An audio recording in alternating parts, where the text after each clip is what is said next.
উত্তৰ অসমৰ ৰাজনৈতিক প্ৰেক্ষাপটত আজিৰ তাৰিখত দুটা নাম বিশেষভাৱে চৰ্চিত, ৰঙানদী আৰু জয়ন্ত সাউন। দীৰ্ঘদিন ধৰি অসম গণ পৰিষদ দলৰ বিত্ত সম্পাদক হিচাপে কাৰ্যভাৰ গ্ৰহণ কৰা আৰু এইবাৰ ৰঙানদী সমষ্টিৰ অগপৰ প্ৰাৰ্থিত্বৰ দাবীদাৰ জয়ন্ত সাউন্দে যোৱাকালি অগপৰ দল পদত্যাগ কৰাৰ পিছতে বিশেষভাৱে চৰ্চিত লাভ কৰিছে তেখেতৰ নামটো আৰু ৰঙানদী সমষ্টিটো। এই মুহূৰ্তত মোৰ লগত তেখেত আছে, আমি কিছু পোনে পোনে কথালৈ চেষ্টা কৰিম। মই আপোনাৰ ওচৰলৈ পোনে পোনে আহিছোঁ। কওকচোন, উত্তৰ অসমৰ ৰাজনৈতিক প্ৰেক্ষাপটত দুটা নাম বৰ্তমান চৰ্চিত, ৰঙানদী আৰু জয়ন্ত সাউন। যোৱাকালি যিটো আপুনি দলটোৰ পৰা পদত্যাগ কৰিলে, এতিয়া পোনপটীয়াকৈ মই সুধিব বিচাৰিছোঁ, ৰাজনীতি কৰিবনে কি কৰিব?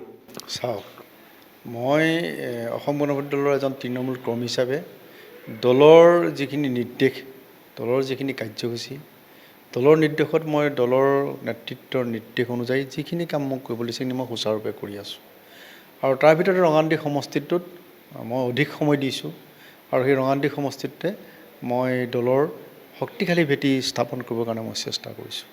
আৰু গতিকে নতুনকৈ গঠিত এটা সমষ্টি, তাত বহুতো নতুন অঞ্চল অন্তৰ্ভুক্ত হৈছে, গতিকে সেয়েহে তাত আমি কামখিনি বেছিকৈ কৰিছোঁ। মই দলৰ পৰা যোৱাকালি পদত্যাগ কৰিছোঁ, এইটো মোৰ ব্যক্তিগত এটা সিদ্ধান্ত। মই দলৰ পৰা পদত্যাগ কৰিছোঁ। এতিয়া এই সমস্যাত মই বিশেষ কথা নকওঁ, আৰু ভৱিষ্যতে মই কি কৰিম কি নকৰিম সেইটো নিৰ্ণয় হ'ব সমষ্টিবাসী ৰাইজৰ সিদ্ধান্তৰ ওপৰত। সমষ্টিবাসী ৰাইজৰ ওচৰত মই দায়বদ্ধ। ৰাইজে মোক যেনেধৰণে আগবঢ়াই লৈ যায় মই তেনেধৰণে আগবাঢ়ি যাম। এটা চৰ্চা চলিছে, জয়ন্ত সাউন্দে কংগ্ৰেছত যোগ দিব আৰু ৰঙানদীৰ পৰা প্ৰাৰ্থিত্ব লাভ কৰিব, কিমান দূৰ সঁচা? সেই কথাটো মই কোৱা নাই, সেইটো আপোনালোকে যিটো চ'ৰ্চ বা গম পাইছে তেওঁলোককে সোধক ক'ৰ পৰা পাইছে কি কথা। হয়, সেইটো কথাও সত্য যে যোৱাকালি মই গৌৰৱ গগৈ ডাঙৰীয়াৰ লগত মোৰ কথা বতৰা পাতিছিলোঁ, কিন্তু তাত সেই কথা বতৰাত কোনো ধৰণৰ সিদ্ধান্ত লোৱা নাই যে মই কংগ্ৰেছত জইন কৰিম বা মোক কংগ্ৰেছৰ পৰা মোক টিকট দিব, এনেকুৱা ধৰণৰ কোনো কথা আলোচনা হোৱা নাই। এটা সৌহাৰ্দ্যমূলক বাৰ্তালাপ হৈছে, গতিকে সিমানতে কথাটো সীমাবদ্ধ হৈ আছে। আপুনি কি সিদ্ধান্ত ল'ব এতিয়া? মই ক'লো ৰাইজৰ সিদ্ধান্তই মোৰ সিদ্ধান্ত। প্ৰত্যেকটো ৰাজনৈতিক দলেই যোগাযোগ কৰিছে, নকৰাকৈ থকা নাই। এতিয়া কি ক'ব, আহক আমাৰ দললৈ, এনেধৰণে সকলোৱে মোক আহ্বান জনাইছে। সিদ্ধান্তটো মই লোৱা নাই, কাৰণ মই ৰাজনীতি কৰিব লাগিব বুলি কোনো কথা নাই। গতিকে মই কথাখিনি ৰাইজৰ লগত আলোচনা কৰোঁ, ৰাইজে যি বাটেৰে মোক বাট বোলাই মই সেই বাটেৰে যাম। আপুনি দীৰ্ঘদিন ধৰি ৰঙানদী সমষ্টিটোত কাম কৰা আমি দেখিছোঁ, আৰু দলটোক আপুনি জীয়াই ৰাখিছিলে উত্তৰ অসমত, আৰু হঠাৎ আপুনি পদত্যাগ কৰিলে, কাৰণটো কি? চাওক, মই কৈছোঁ যে ৰাজনৈতিকভাৱে আমি স্বীকৃতি পাব লাগিব। এটা ৰাজনৈতিক দল কৈছোঁ যেতিয়া আমাৰ উদ্দেশ্যটো হ'ল যে আমি ৰাজনৈতিকভাৱে স্বীকৃতি পাব লাগিব, দলটোও স্বীকৃতি পাব লাগিব সুন্দৰভাৱে, দলৰ কৰ্মীসকলেও সুন্দৰভাৱে থাকিব পাৰিব লাগিব মৰ্যাদা সহকাৰে। কিন্তু কিছুদিনৰ পৰা আমি কিছু কথা পৰিলক্ষিত হৈছে যেন আমাৰ দলৰ নেতৃবৃন্দ কাৰোবাৰ নিৰ্দেশত চলিছে, কাৰোবাৰ ডিক্টেশ্যনত যেন চলিছে, নিজস্বভাৱে বলিষ্ঠভাৱে কোনো ধৰণৰ যেন পদক্ষেপ ল'ব নোৱাৰে। চাওক, অসম গণ পৰিষদ দলটো এটা আঞ্চলিক ৰাজনৈতিক দল। দলটোৰ লগত জাতিটোৰ ৰাইজৰ আৱেগ অনুভূতি জড়িত আছে। ছবছৰীয়া অসম আন্দোলনৰ পৰিসমাপ্তিৰ ফলত বহুতো ত্যাগৰ বিনিময়ত অসম গণ পৰিষদ দলটো গঠন হৈছে। গতিকে অসম গণ পৰিষদ দলটো অসমীয়া জাতিৰ আৱেগ, এটা অনুভূতি,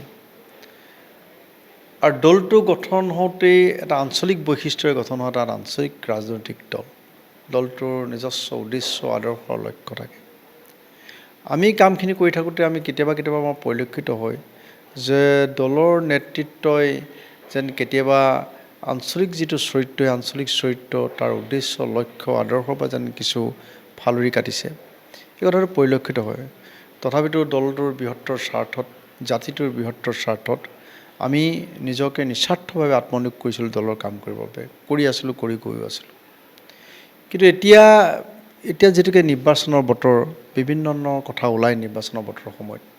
এতিয়া যে দেখিছোঁ যে অসমৰ সন্মানীয় মুখ্যমন্ত্ৰী মহোদয়ে বিভিন্ন সমষ্টিত গৈ এইটো আমুকে খেলিব, এইটো তামুকে খেলিব, এইটো আমুকে কৰিব, এইটো তামুকে কৰিব, ইয়াত বিজেপিয়ে হ'ব, এইটো আমুক হ'ব। আমিতো মিত্ৰতাত আছোঁ, আৰু মিত্ৰ দলৰ চিট চেঙৰ কথাটো আলোচনা নোহোৱাকেই তেনেধৰণে যে ঘোষণা কৰি আছে, এই কথাটোত দলৰ আমাৰ কেন্দ্ৰীয় নেতৃত্বই তেওঁলোকৰ কোনো কথা তাৰ প্ৰতিবাদেই হওক বা তেওঁলোকে তেওঁলোকৰ তৰফৰ পৰা কোনো বক্তব্য ৰখা পৰিলক্ষিত নহ'লে আজিলৈকে।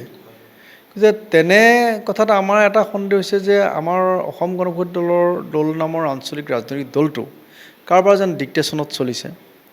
দলটোৰ কেন্দ্ৰীয় নেতৃত্বই যেন কোনো বলিষ্ঠ পদক্ষেপ ল'ব নোৱাৰে। যদি তেনেকুৱা হয় অদূৰ ভৱিষ্যতে দলটোৰ নিশ্চয় বিলীন হৈ যাব। কাৰণ কৰ্মীসকলেতো পেটত গামোচা বান্ধি সদায় নাথাকিব। ইয়াত জীয়াই ৰখাৰ সংগ্ৰামতহে সকলো বৰ্তি হৈছে। গতিকে এই গোটেই কথাখিনি চিন্তা চৰ্চা কৰি এই সময়ত আমাৰ অতিভাৱে পৰিলক্ষিত হ'ল যেন দলৰ কেন্দ্ৰীয় নেতৃবৃন্দৰ, যাক আমি অতি শ্ৰদ্ধা ভক্তিৰে সন্মান কৰোঁ, দলৰ সন্মানীয় সভাপতি অতুল বৰা ডাঙৰীয়া, কাৰ্যবাহী সভাপতি কেশৱ মহন্ত ডাঙৰীয়া, তেখেতে যেন তেখেতসকলৰ স্থিতিটো স্পষ্ট কৰিব পৰা নাই। বাৰে বাৰে ফোন কৰি সুধিলেও সেইটো কথাৰ পৰা তেখেতসকলে এভইড কৰিব বিচাৰে। আমাৰ একো হোৱা নাই, একো নাই। আৰু বাহিৰত বিভিন্ন কথা মিত্ৰতাত থকা ৰাজনৈতিক দলৰ বিভিন্ন নেতাই কৈ থাকে। এই কথাখিনি শুনি পেলাই আমি যেতিয়া তেখেতসকলৰ লগত প্ৰশ্ন কৰোঁ যে কথাটো কি, কেনেকুৱা ধৰণৰ কি কথা, তেওঁলোকে ওলাই কৰে কথাটো বা এভইড কৰে বা ফোন নধৰে, তেনেকুৱা ধৰণৰ হয় বা ব্যক্ত কৰিব নিবিচাৰে। তেতিয়া আমি গম পাইছোঁ যে এটা দুদলীয়মান স্থিতিত অসম গণ পৰিষদ দলটো আছে। তেনে এটা দলত যদি মই কাম কৰি সৰ্বস্ব ত্যাগ কৰোঁ তেতিয়াহ'লে মোৰ ভৱিষ্যতটো অন্ধকাৰ, মোৰো অন্ধকাৰ, ৰাইজৰো অন্ধকাৰ।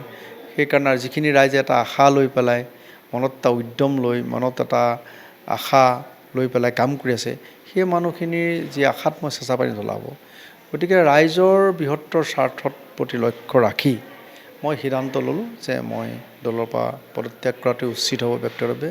সেইকাৰণে যোৱাকালি মই মাননীয় সভাপতি অতুল বৰা ডাঙৰীয়াক লগ কৰি মই মোৰ পদত্যাগ পত্ৰ দাখিল কৰিছোঁ। সেই মুমেণ্টতো তেওঁ ৰাজনৈতিক যিটো এতিয়া নিৰ্বাচনৰ বাবে যিখিনি তেওঁলোকৰ স্থিতিখিনিও তেওঁলোকে স্পষ্টকৈ ক'ব পৰা নাই। অসম গণ পৰিষদ দলটোক যিসকল ৰাইজে জানে বা বুজে তেওঁলোকে গম পায় আপোনাৰ অৰিহণা কিমান দলটোত। আৰু যোৱাকালি যেতিয়া আপুনি পদত্যাগ পত্ৰ দিলে তাৰপিছতে সভাপতিগৰাকী অতুল বৰাই যি সংবাদ মাধ্যমক সম্বোধন কৰিলে, তেওঁ কিন্তু কোনো অনুশোচনা আমি দেখা পোৱা নাছিলোঁ। তেওঁ দুখ প্ৰকাশ কৰিছে, কাৰণ অতদিন অসম গণ পৰিষদ দলটোত মই কাম যে কৰিছোঁ তেওঁ সেইটো স্বীকাৰ কৰিছে। পদত্যাগ কৰিছোঁ আৰু পদত্যাগ কৰি সেইটো তেখেতৰ অনুভূতি, তেখেতে সেইটো কথা গম পাব। মই বাৰু কি প্ৰকাশ কৰিম বাৰু সেইটো কথা। এতিয়া মোৰ দুখ লাগিছে, কাৰণ দলটোত অতদিন মই কাম কৰিছোঁ 85 চনৰ পৰা। 85 চনত মই হাই ছেকেণ্ডেৰী ফাৰ্ষ্ট ইয়েৰৰ ল'ৰা, তেতিয়াৰ পৰা মই কাম কৰি আছোঁ দলৰ হৈ। গতিকে মোৰ স্বাভাৱিকতে দুখ লাগিব। মই বহুতক দেখিছোঁ।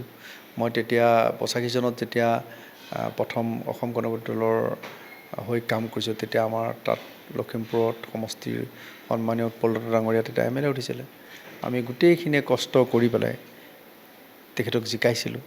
তেখেতে কথাখিনি নিজেই ক'ব, নিজেই সেইখিনি কথা স্বীকাৰ কৰিব। তেতিয়াৰ পৰা নিস্বাৰ্থভাৱে কোনো ধৰণৰ দলৰ কোনো মানুহক আমনি নকৰাকৈ দলৰ হৈ সেৱা কৰি আহিছোঁ। গতিকে সেই কথাখিনি মই যেতিয়া ওলাই আহিছোঁ, মোক স্বাভাৱিকতে দুখ লাগিব। আৰু তেওঁলোকৰ নেতৃত্বত থকা মানুহ, তেওঁলোকৰ দলৰ পৰা কোনোবা ওলাই গৈছে, কোনোবা ওলাই নাযোৱা, সেইটো তেওঁলোকে কেনেধৰণে হৃদয়ংগম কৰে তেওঁলোকৰ ব্যক্তিগত কথা। ভাল পাবও পাৰে, বেয়া পাবও পাৰে, সেইটো তেওঁলোকে জানে। গতিকে মই আপোনালোকে কি প্ৰত্যক্ষ কৰিছে নাজানো, কাৰণ মই আৱেগিক হৈ আছিলোঁ। মই তেওঁৰ বডি লেংগুৱেজটো ঠিক ধৰিব পৰা নাছিলোঁ তেওঁ কেনেকৈ আছে।